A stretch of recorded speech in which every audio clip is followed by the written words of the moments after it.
Cravings are not random, and they are not a sign of weakness. They are signals. And if you understand what they are responding to, you can reduce them without relying on willpower alone. Many people feel like cravings control their behavior. A sudden urge for sugar, snacks, or specific foods appears, and it feels urgent, almost automatic. This often leads to frustration, because even with good intentions, the pattern keeps repeating. So the question becomes, can cravings actually be stopped naturally? The answer is not about stopping them completely. It's about understanding why they happen and changing the conditions that trigger them.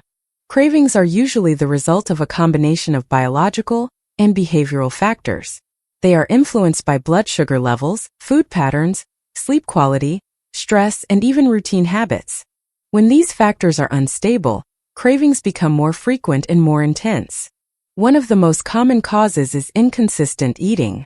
If you go long periods without eating, or if your meals lack enough protein and nutrients, your body may start asking for quick energy. This often shows up as cravings for sugar or highly processed foods. It's not random. It's a response to low available energy. Another factor is blood sugar fluctuation.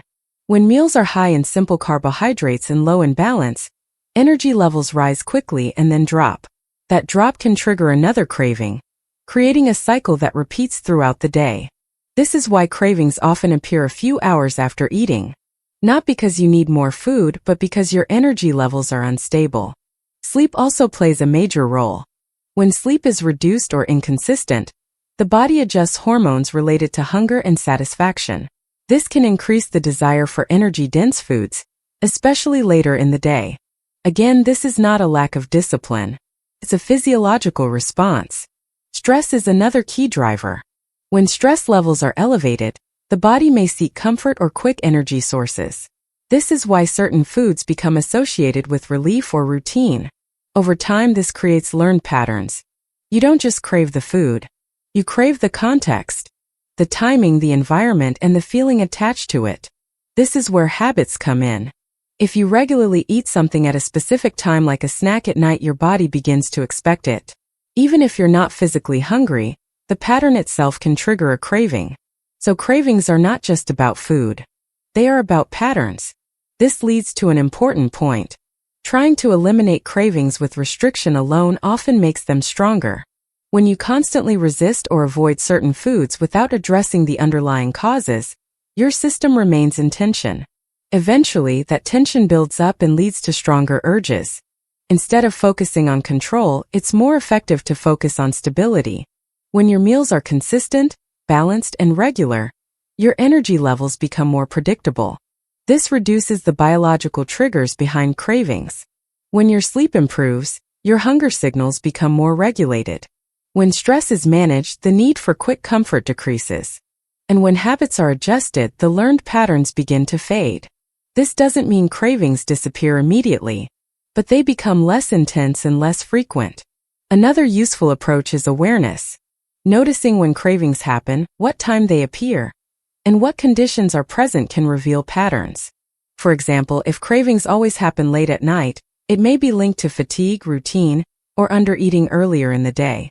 If they happen mid-afternoon, it could be related to a drop in energy from earlier meals. These observations are practical. They allow you to respond with adjustments instead of reacting automatically. There's also the difference between physical hunger and conditioned cravings. Physical hunger builds gradually and can be satisfied with a variety of foods. Cravings are often specific and immediate. Understanding this difference helps you respond more effectively. Instead of asking, "How do I stop this craving?" a better question is, "What is this craving responding to?" That shift changes how you approach the situation. You move from resistance to analysis, and that leads to more consistent results. Over time, as your patterns become more stable, cravings lose intensity. Not because you force them to stop, but because the conditions that created them are no longer present in the same way. This is the key insight. Cravings are feedback. They reflect what your body and habits are doing. When those inputs change, the output changes.